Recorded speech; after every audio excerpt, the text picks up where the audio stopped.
cold one in your truck. Okay, yeah. All right. So tonight, we're just going to go right into Romans, sort of. We're going to do a little announcement first. And the great thing is our children ministry is growing by leaps and bounds. So starting in January, we're going to do something totally new. We're going to change things around here at the church. And it's going to affect, this class and everything going forward. I have decided that for the first 3 Wednesdays of the month, we're gonna change it from Boys and Girls Club to a children's church type setting, and we're gonna call it Jesus and Me. And I'm going to run the children's church for those first 3 Wednesdays of the month.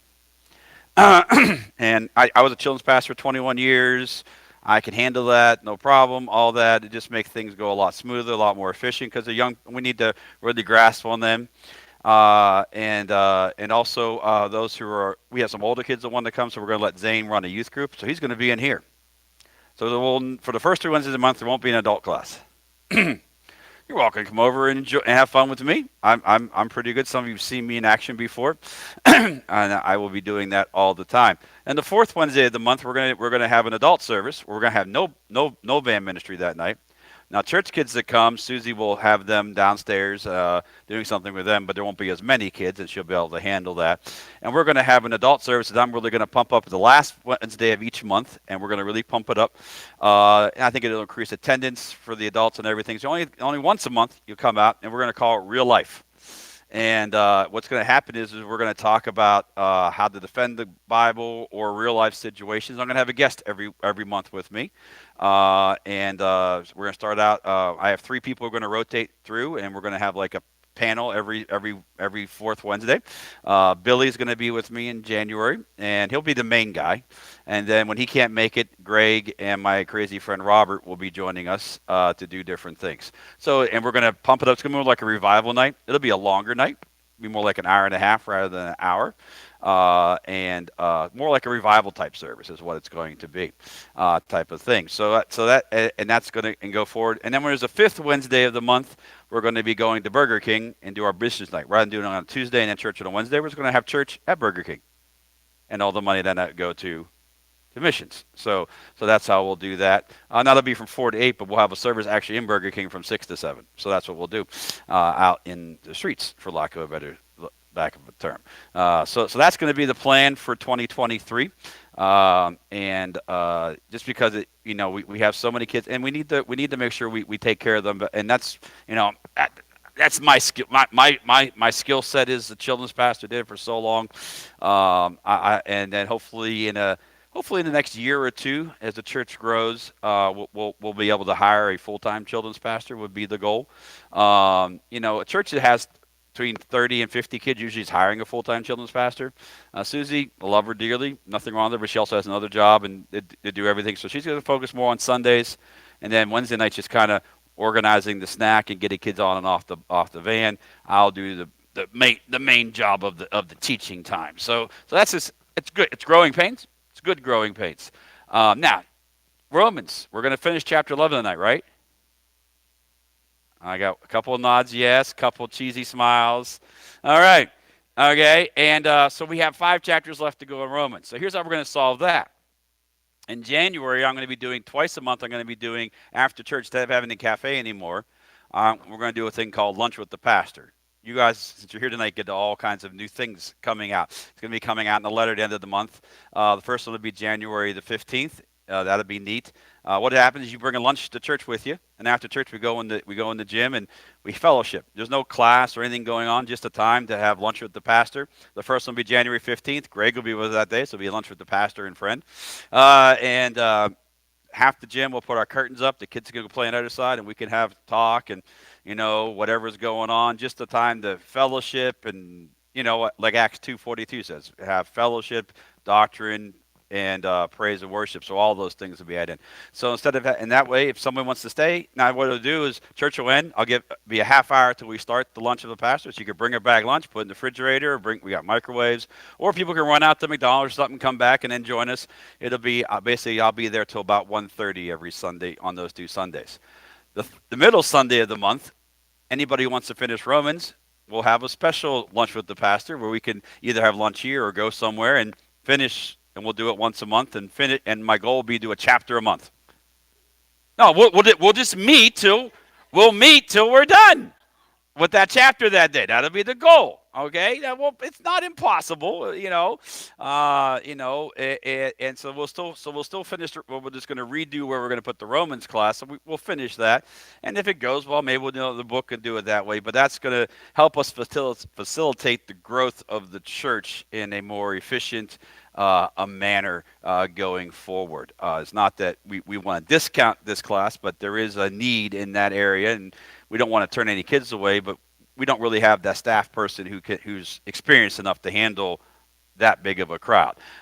Since I did it, I was talking to one of my workers, and they're saying, you don't understand, all these kids and all that. You don't understand. I used to run a bus church of 700 kids at a time. So, this is 50 kids, piece of cake, no problem. It won't bother me at all. I already got, and I have 21 years of children's services already done, so it's actually going to be a little easier on me because I'll just pull one out of the hat and all the games, all the stuff, everything's ready to go. Plug and play, piece of cake type of thing. So it will be much better in the long run. And I also had some of my workers on Wednesday night who want to be in the adult class, so this gives them one night a month. They can come and be part of this new revival type service we'll have once a month. Who knows what will turn out of that once a month service, and it will be, and we will really push for everybody to come out on that. And I think if once a month, I think people can make an effort to come out once a month for a special thing like that. And like I said, it'll be done up quite well. So that's just kind of the plan going in 2023. Anybody, you have any questions about that? All right, cool. So that's just kind of where we're going with that. We just have to make decisions that are best for the overall health of the church. So we're not getting rid of this class. We're going to have to move it to another day so I can do something that's more in my wheelhouse. So we have somebody who's in that wheelhouse that can do that on a better basis. Does that make sense? So it's good. These are good growth problems to have, and we have a simple solution. So that'll be good. And I kind of enjoyed doing it a couple weeks ago when we had we had the night where we they needed something and I took care of it, and I was like, it was like riding a bike, it just, so that's where we're going to be going in the future in order to make things as best as possible going forward. All right, so we're in Romans chapter 11, verse 18, right? Am I right? Okay, we'll start in verse 18 and go on. No, we did 18. We're on 19. Yes. We talked about the root that supports you last week. So here we go, 19. You will say then, branches were broken off that I might be what? Grafted in. All right, in verse 20, well said, because of unbelief they were broken off, and you stand by faith. Do not be haughty, but fear. So he's talking about here is, that everyone was meant to be saved. Their branch was broken off. All the Jews were to be saved. They were to tell everyone how easy it was to come to Jesus, but they missed it, and therefore so did a lot of other people, because the people were supposed to tell them what? Didn't tell them. And so he's telling you that there's room for everything, but the key part here, though, is the end here. Do not be what? Haughty, but fear. Anybody know what the word haughty means? Huh? Conceited. That's a good word. Anybody else? Huh? Proud. Arrogant. But fear. What do you think about fear? Reverence. Yeah, it's not a fear of being afraid of something. It's about humbleness or reverence here. In order for us to really do the job, the Jews are supposed to not be, they were supposed to be reverent and humble, realizing the blessings came from God, when they did the exact opposite, right? They were haughty and arrogant, and says, and if we're going to do this right, now he's talking to who? Jews and the Gentiles, right? Because now they're both God's people, right? Because they both accept Jesus Christ. So now you got to learn from the mistake in the past so you don't lose the blessings of God that God wants to give upon you. So that's where that is. And if you want to know how that verse turns out, read Corinthians. This is the entire problem of why the book of Corinthians was written, because that church went way off the rails. and going from there. But we're not doing Corinthians, and I'm going to stay on task. We're going to stay in Romans. All right. So, verse 21, for if God did not spare the natural branches, he might not spare you either. So what's he saying here? He's saying you, the Romans, you who think the Jews and the Gentiles think you're better than one another, guess what? No, you're in the same boat now, baby. You now, all of you have accepted Jesus Christ as Lord and Savior, the way it's always supposed to be, to serve God by faith, not by works, and boom, here we go. So guess what? Don't say to each other anymore. You got to stop doing that. How does that apply today? Well, my church is better than your church, right? Oh, you got to come to my church because we do things. You know, why can't we work together? Now, if a church doesn't have, but there's one caveat to that. What? It has to be biblical, right? Just because it says the word church in the door doesn't mean it's actually what? Biblical. All biblical churches should work together. We can agree on some of the finer points. I mean, I could work with the Baptist church even though I don't believe in the Holy Spirit and all the gifts and all. That's fine. Problem is they don't typically want to work with us, right? But you know, as long as you believe Jesus Christ is the only way to heaven, and sin is sin, and what God says is sin, that's the thing. Some churches say sin is sin, but they don't necessarily believe what God says is sin, right? And so if we do that, we should work together. The problem is churches that are actually biblical in nature are becoming harder and harder to find. That because it's and what does biblical mean? All of it, right? Everything. You got to believe it all. You can't pick and choose what's for today because that's what you hear a lot today. Well, that's not for today anymore. Oh, okay. So God wasted his breath here, right? And they do it on both ends, right? With the gift of spirit. Well, that stuff was for then and not for today. And they go, well, that sin was like that then, but today we're more enlightened. You know, they try to do it from both ends, right? Trust me. You need to tell me the verse in the Bible where God said, okay, that's no longer a sin. Or that's no longer active. You could tell me in the Bible where God said that stopped, or I give a pass on this sin. Great, just crazy. And once again, that's also a Corinthians issue too. But we're not going Corinthians right now. He addresses that quite a bit there as well. So verse 22, therefore consider the goodness and severity of God on those who fell severity, but towards you goodness, if you continue in his goodness, otherwise you will be cut off. So what's this whole verse saying? It can be summed up really in one quick sentence. Love one another. That's good, but that's not what I got out of this verse. How about God is watching? Talking about you either give severity or good. What's he trying to say here? Hey, I just told you don't do this, and by the way, guess what? I am what? Watching. You know what? If Christians actually thought about that God's watching everything you do. Before you become a Christian, you don't really realize that because you wonder where God. When you become a Christian, you should realize that everything you say, do, think, God actually is watching. Because what's in Christmas time? What's Jesus' name? Emmanuel. What's it mean? God with us. He's actually what? With us. Boy, what a sobering fact. Oh, we would live so much better lives if we actually realized that, right? Now, we mean we wouldn't make mistakes, but when we made a mistake, we would try to get it right away, right? Rather than going off in our little tantrum or pity party or whatever way we're going, right? And we talk about things that were wrong or things that were bad in a different way, right? Because God wants to help us through all those things rather than complaining. And also, what's the biggest thing that makes somebody upset?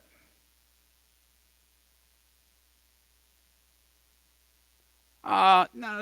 How about talking about them, talking behind their back, finding that. You know what? If we truly knew God was with us, God doesn't talk behind our back, and we would actually practice that and realize that. You know what? We wouldn't have a problem. Then you could actually tell somebody to their face, hey, if you don't like what's going on, you would have better results because that should be the accepted practice. The problem today, people don't like face-to-face communication because it's not what?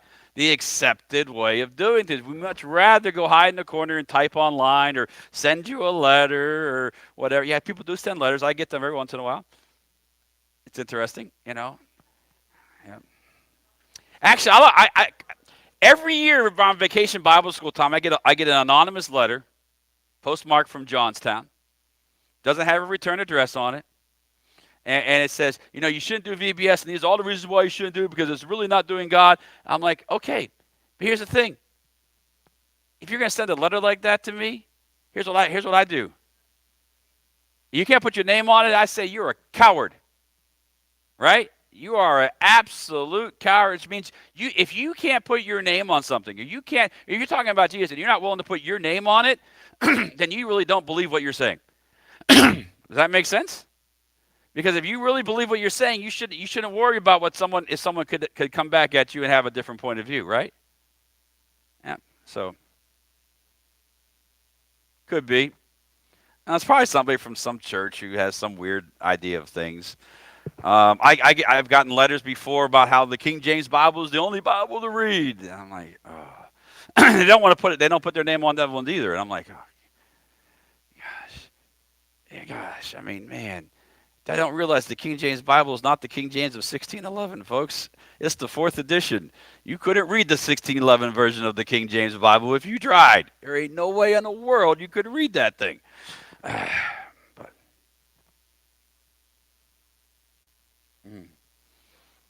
that's a difficult thing to do.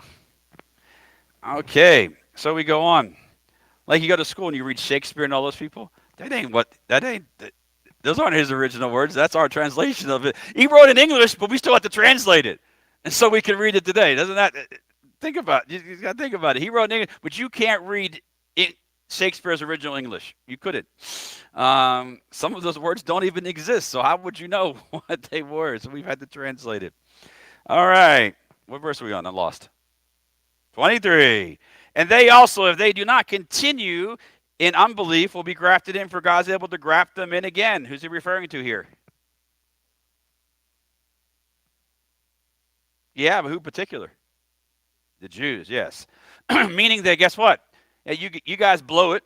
I just spent most of this book telling you blew it. But guess what? If you get it, you can come right back.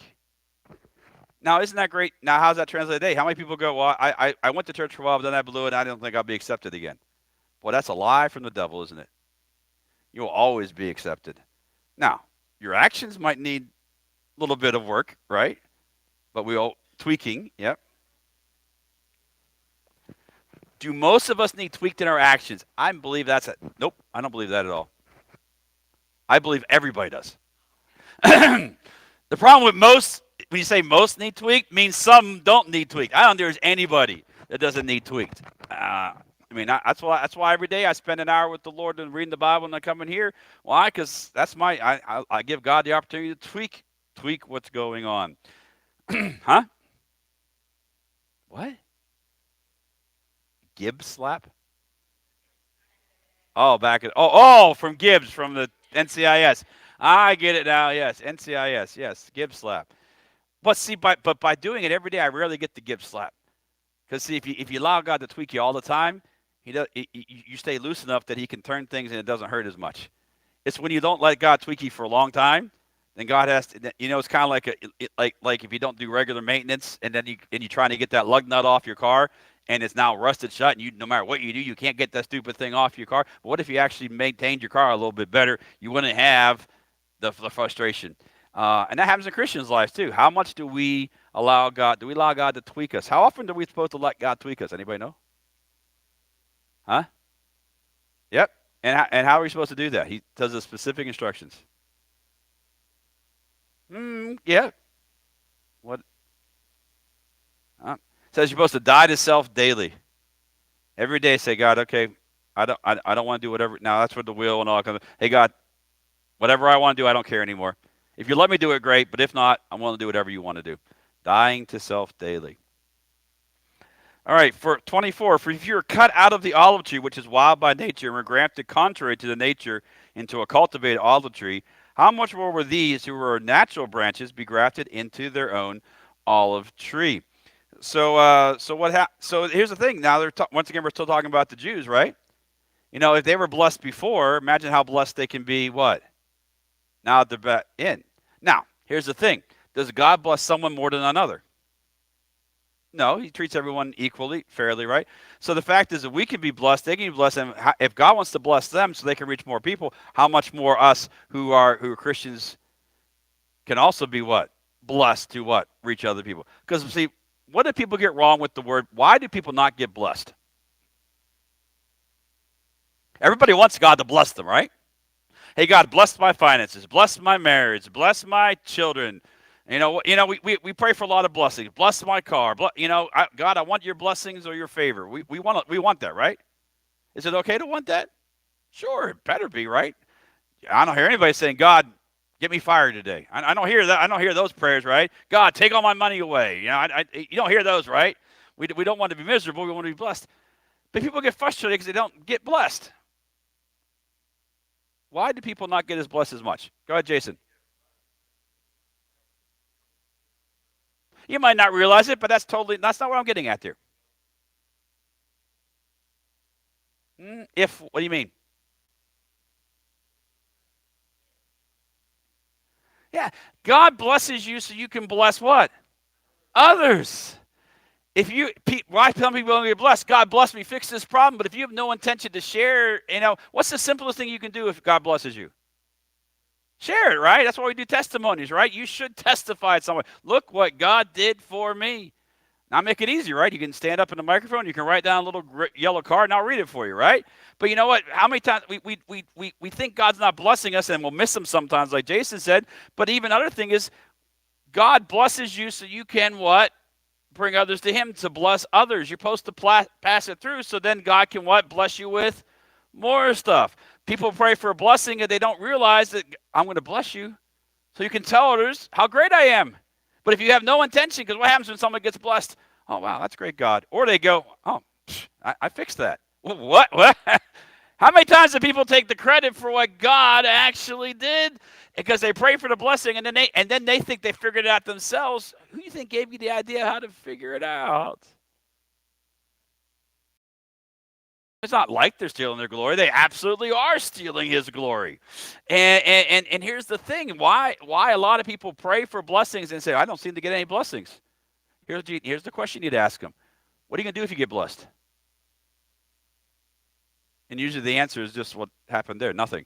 Go to why? Well, you know what? That person is never going to get blessed because it's for a selfish reason. Everything Jesus did was unselfish, right? And we're supposed to imitate him, right? So God, we want you to fix this problem, not just for me, but so I can show others your glory. Guess what? You unlock blessings in your life. God, I got a problem. Fix it or else. Now, you might not say the or else word, but we mean that, don't we? I know how I know that because people leave the church because God didn't do something for them. I guess there was the or else, right? Well, God must not. Wait a second. Well, first of all, people would just take the shoe off and put it on their foot and say, how would you react if you were God and God asked you the same thing you just asked him? How would you feel motivated to respond? God says, I'll they love to quote verses like, I'll give you, I can take care of according to my riches and glory, right? Right? We love that, but we don't read the other verses where it talks about if you're following what? My will. He talks about all the promises, right, in the covenant. But if you will what? If you observe and walk according to my ways, all these great things will happen. Problem is, a lot of people start in Deuteronomy verse 3, 28:3, skip 1 and 2. That's where you find all these blessings. And then they stop at 14 because 15 to 68 are all the things that happen if you don't do 1 and 2. Which is hilarious. I've gone to churches where they pray over the offering, a prayer, the Lord bless and keep, and all these things. The problem is, that's great. You say that prayer, but you never say what you're going to do if God blesses you. So it's really what? A selfish prayer, isn't it? Does God want to create a selfish people? He wants to create people in his image. God, literally by nature, is not selfish. If he was selfish, we would have made us, right? He doesn't need us. Love is not selfish, right? Pastor Devin's formula of the pattern of how you know if it's a godly thing or not a godly thing, right? 1 Corinthians 13, verses 4 through 8. You can judge everything. You can know if it's godly or not if it follows that. And one of the things is it's not selfish. It's not rude. It doesn't think its own desire. All those wonderful things there. But how many times do people pray for a blessing just so they can have it for themselves? God, if you would love me, you do this for me. Yeah, but you don't understand. I want to do it for you so you can do it for someone else. And they get frustrated. Well, the reason they're not getting blessed is because they have tunnel vision, right? Me and nobody else. Isn't that what the Jews fell into? That's why Jesus had to come, to kind of break them out. And then right after churches formed, doesn't the church fall into the same thing? Jerusalem, we're just going to stay here all the time. We're not going to go anywhere. Jesus already said what? Before he leaves, what's he say in Acts 1:8? And you'll be my witnesses in Jerusalem. Yeah, check. In Judea, well, that's around Jerusalem. Samaria, that's around Judea. And then the last one was to the ends of the earth. That's around everything. For the early church, most of the early church, where'd they stay? Do they want to leave? No. So God has to force them out, right?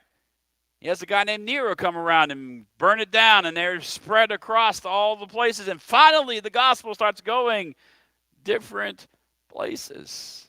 You know what happened? Before that happened, though, Paul goes out and tells people about Jesus in different places, right? Or Philip does too. And what happens? They go, "Why are you going over there?" They didn't quite get it, did they? And what happens is a church gets started, and the church's great things are happening, but then it seems things stop happening. Why? Because they're satisfied, right? If you're not still going out and winning others, God has no reason to bless your church like it was back then. And here's the thing: if you want to be like it back then, it won't be like that, but it'll be better. But you got to be doing the same things they did what? Back then. All right. Verses 25 to 27. For I do not desire, brethren, you should be ignorant of this mystery, lest you should be wise in your own opinion. That blindness in part has happened to Israel until the fullness of the Gentiles has come in. So all Israel will be saved. As it is written, the deliverer will come out of Zion. He will turn away ungodliness from Jacob. For this is my covenant with them when I take away what? Their sins. Sums it all up, doesn't it? Israel became blind, and they were supposed to seek out the Gentiles to show them God. So God what? He had to come down and do it with who? With Jesus, right? To say, hey, let me show you what's happening. And he did the job. And God had to be sure Israel would not interfere. So he sent Jesus, and what's Jesus do? He when religious leaders try to interfere, what's he try to do? What's he do? Stop. No. You nope. He's real nice to the regular people. But the leaders, he's pretty straight to the point. Why? Because they should have what? They should have known better, right? Right. And the people, they don't know better because they don't have this. They don't have access to this back then. Now, today, shoes on the foot, isn't it? Anybody can have access to this. There's no reason why. It's just funny. I'll meet people all the time, and they'll say, hey, I can't read the Bible because I don't got one. Oh, here you go. Oh, no, thank you. I took away their excuse. That's why Jesus came, right? To take away our excuses and say, no, this is the way it's supposed to be done. This is the way it was always supposed to be done. All right. Okay, now verse 28. I got a legit chance here to get done with the chapter. Concerning the gospel, they are enemies for your sake, but concerning the election, they are beloved for the sake of the fathers. Now, as far as the gospel is concerned, is anybody an enemy? Shouldn't be. But they're not. They're what? But they are enemies of who? Before you come to become a Christian, you're whose enemy? God's enemies. You're not anybody. The only enemy is between you and God. Remember Romans chapter 5. He says, before I came to reconcile you because you were what? Enemies with him, right? So he's talking about here, yeah, we were. Now what? Now, but what? They were enemies concerning the gospel because the gospel came to reconcile the enemies, all of us humans, to him, right? But concerning the election, now what's election we talked about? It's not those who are elect, but those who elect Jesus to be their Savior. What happens? Now that you've elected not to be killed, right? You elected no longer to be an enemy. What's he say here? They are what? Beloved. It's great, isn't it? Which means that's how we should look at our fellow man, right? Everybody, even the people who get underneath your skin.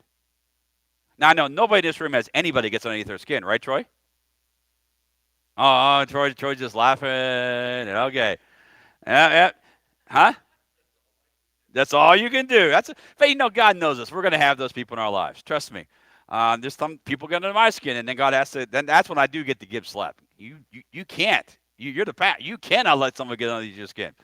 And I'll go, and then what I'll do is, okay, God, just give me 10 minutes, okay? Let me vent for 10 minutes, and I'll get, we have this conversation quite a bit. But you have to realize that, right? Because we were all God's enemy, right? As far as the gospel is concerned, he came to the enemy so that we could become the beloved. If we actually looked on people like that, you know what would happen? Would everybody get saved? No, because here's a utopian world's not possible on this planet. Just isn't. But you know what it will do? It'll take a lot of stress out of your life. Because when do you get stressed when you're mad at somebody? Do you get stressed when you love somebody? It's a different type of stress, isn't it? It's a healthier one, right? You know what? If you're beloved and you're looking at people like that, it's hard for them to get under your skin then, because you can just go, okay, yeah, well, and you can walk away better. So you look at them in love, yeah, they still might get under your skin, but you can walk away. Because what happens when we're really mad at somebody, we stay engaged, and what happens? War breaks out, and we continue to what? Fight with that person, say things back and forth. God says, you know what? There's going to be some people that are going to just frustrate you. What do you tell the disciples? We're all disciples, right? Of Jesus. Yeah, shake the dust off our feet and move on. You know, as a Christian, you're allowed to let people go in your life. Christians can't do that. Jesus said we could. Huh? You have to. You almost have. Here's the thing. You're not Jesus. Jesus can love everybody the same. We're supposed to imitate him, but we ain't him. We get to heaven, we'll be able to do that. But on earth, if you think you have to love everybody just the same, you are going to go insane. Okay? And Jesus gives you permission to walk away. If you can't deal with that person, then what? Walk away.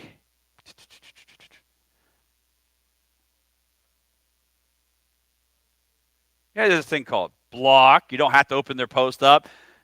You don't have. See, here's the thing. Walking away takes effort on whose part? Our part. They can try to contact you. He says social media. Yeah, you don't have to push, hey, message. Oh, let me open it. There's this thing called delete. All right? You know, and if you open up, man, they got back into my life. No, they didn't get back into their life. You opened the door. You let them in. No one's going to open that email for you. Okay, unless you have a teenager and maybe or a 2-year-old, and but doesn't mean you have to let it stay in your life. You ever heard the phrase curiosity kills the cat? I know I shouldn't talk to this person. I know I shouldn't do this. I know I shouldn't do this. But yet, we do. That's the phrase curiosity. And then what? When it almost always turns out what? Worse, right? and you know what the worst thing is? We know. We know it's going to happen. Oh, my wife's at home watching today because she's been doing a lot of things and she's just real tired. She asked me if she could watch today. And I said, no problem, because I stole her food. We had a dinner last night for the staff, and we had some meatloafs left over, and she wanted one. I ate them all for lunch today while she was out. And she came home, you ate them all? I'm like, yeah. She says, boy, I bet you didn't even think about me when you ate them. And I said, well, yeah, I did. I warmed them all up. I thought, you might want one. And then she just filled the rest of the conversation and said, you just started eating and you just didn't care anymore, did you? Yeah, I didn't. But see, and she goes, it's even worse. Not only did you not just warm up and eat them, you knew I wanted one and you ate it anyways. Yeah, she's not letting me live it down the rest of the day so far. Every time she and she said, hey, and all these things. She's not letting me live it down yet. Now it's a fun little thing there, but isn't that how we are with people? We let them back into our lives, and we know we shouldn't do that, and what happens? And then we blame God or the preacher or the person, and it's like, we did something we knew full well wasn't going to turn out well. We go in the back of our mind, but I can fix it. If you could fix it, you would have already fixed it, right? Right? It's okay. And you can and they come to you and say, hey, I love you in Jesus' name, but here's the deal, I just can't spend time with you. There's nothing wrong with being honest like that. No. What if they one day come and apologize to you? That's a different occasion, right? But that's them coming to you, not you begging them to come back into your life. See, so many times we put so much heartache because we beg someone else to come back into our life that God's taken out of our life.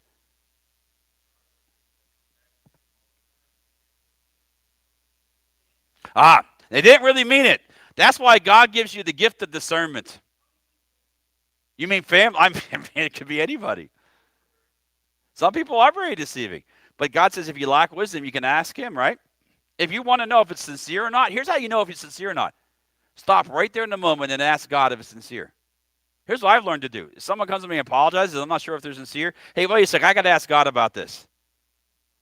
You know what? If they get mad, they weren't sincere. If they let you ask God about it, they probably were sincere. It's a wonderful litmus test. You got to ask God if I'm sincere?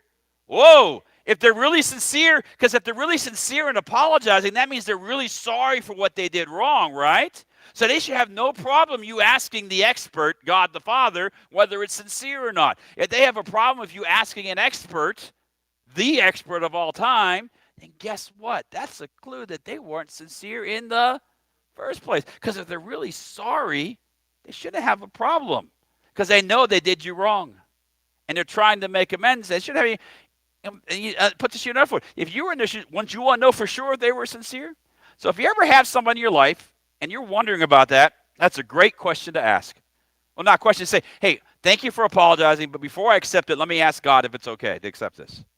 And watch their face.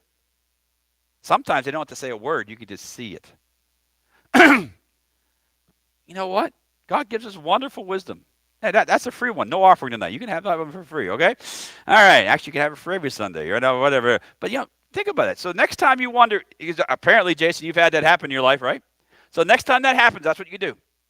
You say, hey, before I accept it, I need to ask God if it's okay to accept it. And if they get all mad, turn around and walk away. And you know they weren't sincere. They were just trying to pull a fast one on you. That's right. You say, how dare you not trust me? Wait a second. Yeah, right, exactly. Yeah, you're asking me to let you back in life, or you just did something to me.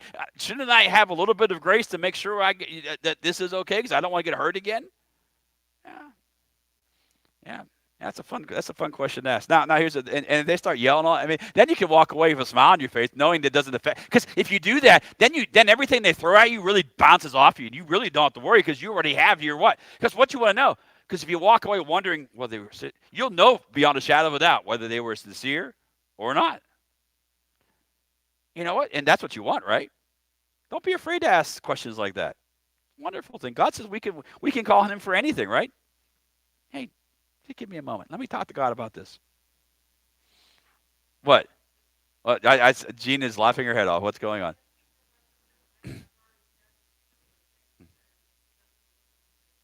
And you know, right?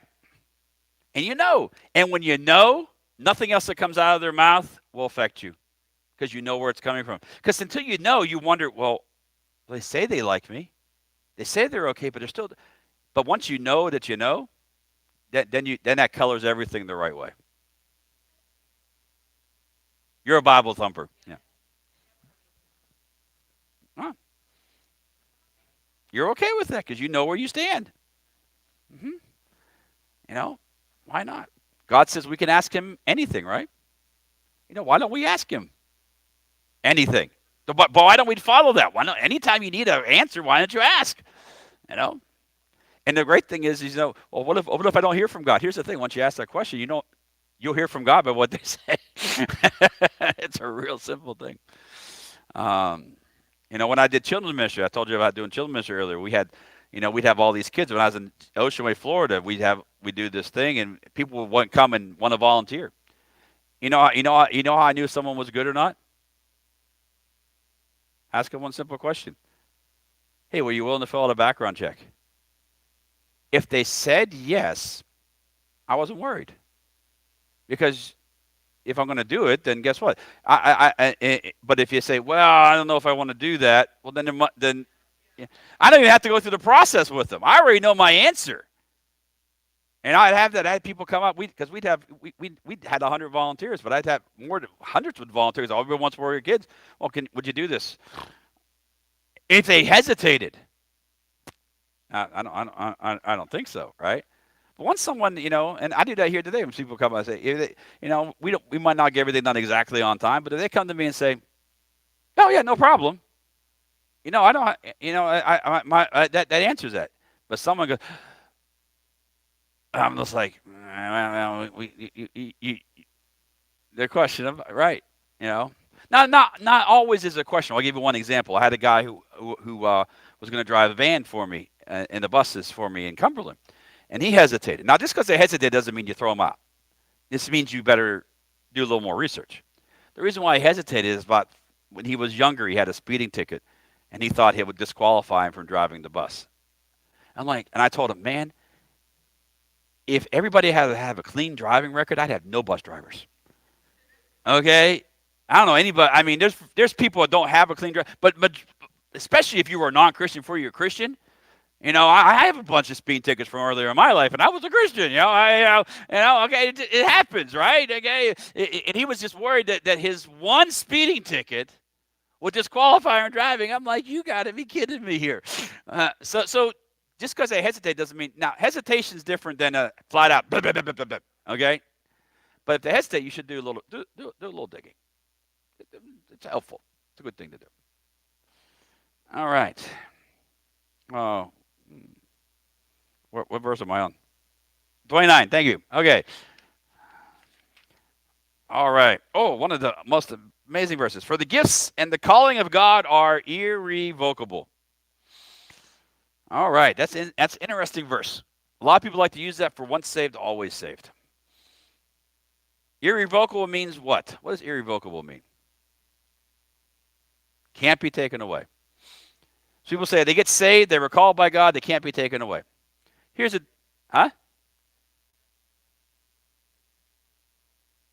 No, what it means, God calls everybody to salvation. Not everybody accepts it, right?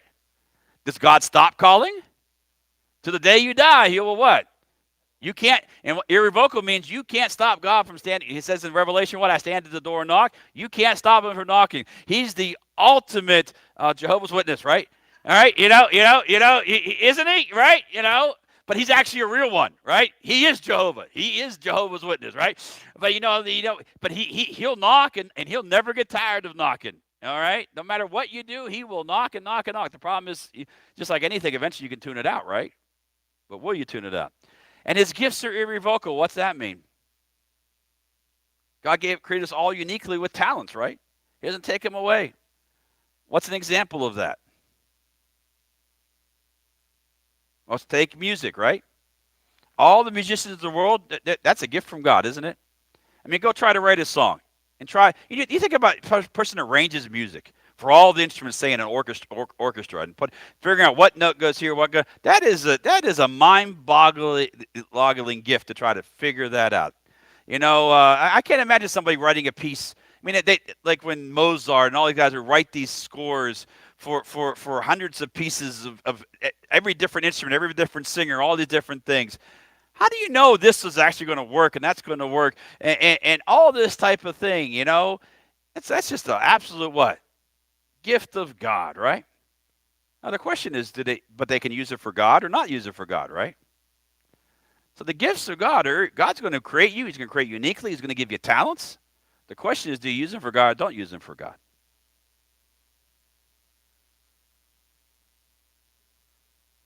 They grow. Well, I think they grow either way. Yeah, they grow. They can grow for God or they can grow away from God. Now, the gifts of the Spirit are different, though. We're talking about your natural gifts. Everybody has natural gifts.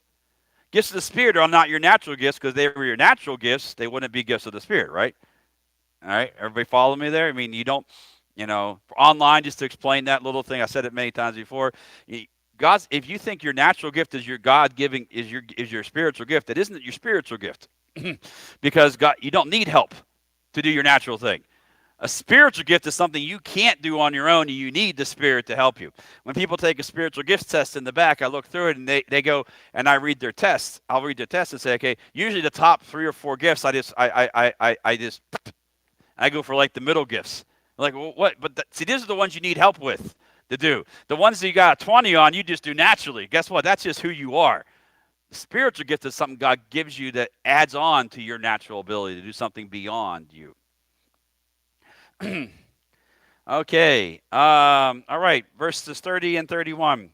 For as you were once disobedient to God, yet now have obtained mercy through their disobedience, even though those who have now been disobedient, through the mercy shown, they may also attain mercy. This verse is what? A vice versa, right?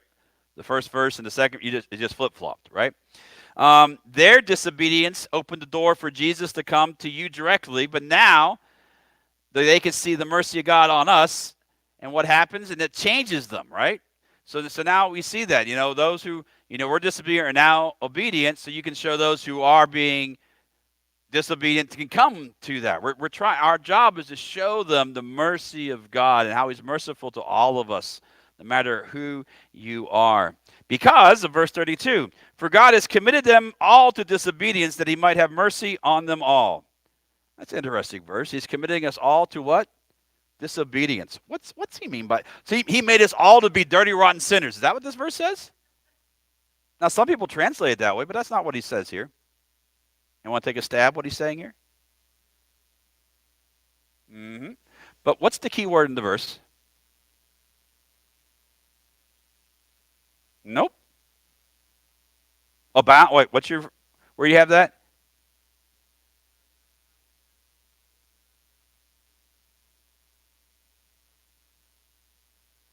Yeah, okay. In my version, it's the word committed. He's bound or committed. What's He saying? He's giving us the choice, what? To be disobedient if we want to be. And we got to have that choice in order to have love, right? Committed or bound. He's what? I like the word committed better, just because, that's God making a choice on His part to what? I'm going to let them kind of flounder on purpose so they would have what? A chance to find love. Now, it doesn't mean, it doesn't give us a license to. Now, some people take that, they take it the other way too. God, we're supposed to sin. See, God, no, He committed you to be free of His autocratic nature, for lack of a better. You do this because I said so. He says, no, I'm not going to do that. I'm going to commit you to the disobedient world, to a world where you can make choices to see which choice you'll make. Because I love you that much. And if you don't want me, that's fine. He's not happy about that. And that leads us to verse 33. Oh, the depth of the riches, both of the wisdom and knowledge of God. How unsearchable are the judgments in His ways past what? Finding out. Sometimes we look at God and we go, man, oh, the depths of the riches of His wisdom. The fact that He allowed us to be who we are, but still puts up with us. Still offered Jesus, knowing that most of us wouldn't do that. And then He says here, what? And how unsearchable are His judgments, His ways past finding out, meaning God's crazy in man's eyes, is what that really means. Why would you do all this for these people knowing that they're not going to choose you for the most part? Nobody would make that choice. No one would do that. You have the power to make it go however you want it to do. If I was human, I'd make it go exactly the way I wanted it to go. But no, He chooses what? No, I'm going to let it play out. Wow. That's, it really is. You think about it. Every human, if we had a chance to be God for a day, none of us would be here. Because if we really, sometimes we think we got it bad. Imagine if you sat in God's chair. You know what? You find out you don't got it bad at all. You know who really has it bad? It's God, because His heart gets tore all the time.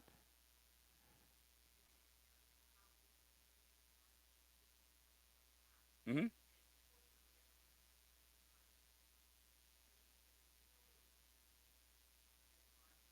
How about billions of people? All at the same time. Mm-hmm. So when you think you have it bad, just think about God. And then remember, you were one of those people going down the road at one time. Thank God He stands at the door and keeps knocking. The ultimate Jehovah's Witness, yes. For who has known the mind of the Lord, who has become his counselor, verse 34 and 35, who has first given to him, and it shall be repaid to him. You know what? It's talking about, Paul's trying to say, man, what would it be like to know God's mind? You know what my answer to that is? No, thank you. I'm just happy I know the little I know. You know what? I think it would just. I don't know if I could handle. Huh? Sometimes you want to be in your own mind, Angela says. I think we've all had days like that. Yes, we don't. Man, I just. Yeah.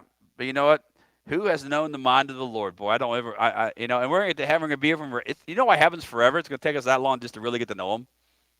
You think about it. We're always going to have something new to know about God, even forever. Well, won't that be neat? Heaven's not going to be boring. And who has become his counselor? Imagine God needed counseling.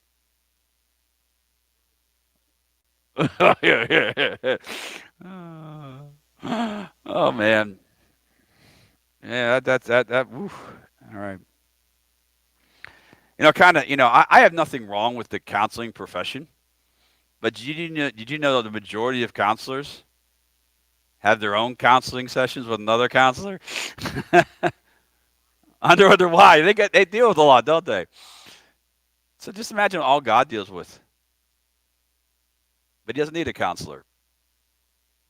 Imagine the depth of the riches of his wisdom. It's got to be unreal. He is the counselor, yep.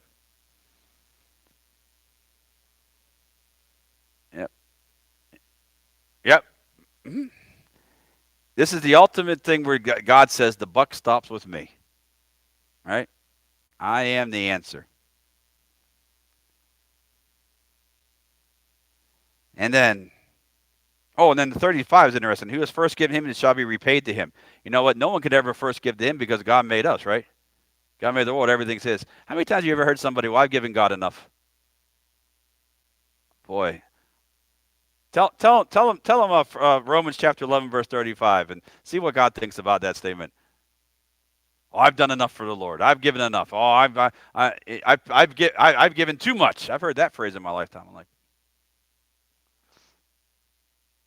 so, but you know, the response would be, okay, so when does God get to say that to you? Right? I've given all I can give. Imagine if Jesus said, "Oh, I'm getting one nail in my hand. Oh, that's all I can give. I'm not going to do the rest." Okay, imagine if he thought that way. But isn't that? But by us thinking that, aren't we then giving God the license to do the same thing? You know, people blame God for so many things, but we're really the masters of our own destruction. Yeah. That's also why people don't get blessed again, right? Too. I've done enough. I've done this. I've been there, done. You know, God doesn't need anything more from me. Great. Unless you have this amazing relationship with God, and God's told you that. That's a tough statement. And most people that say that have a really bad relationship with God, because you have a relationship with God, you realize you can't outgive God in anything, whether it's time, love, money, patience. You can't outgive God in anything. Those who don't have a real relationship with God, they're the ones who think that there's got to be the limit. And it's like, no. And the great thing is when you reach your limit, he can give you more so you can go further. And then lastly, verse 36, for of him and through him and to him are all things, to whom be glory forever. Amen. What a great verse. So what's this verse tell you? Yeah. So nothing is what? Ours. Nothing is ours, right? It's all God's, right? Yeah, he's the land we're kind of here. You know what? And the amazing thing is we practice this here on earth. Anybody in this room own a house? Oh, wrong answer. No, you don't. No, God. Well, in this country, who owns your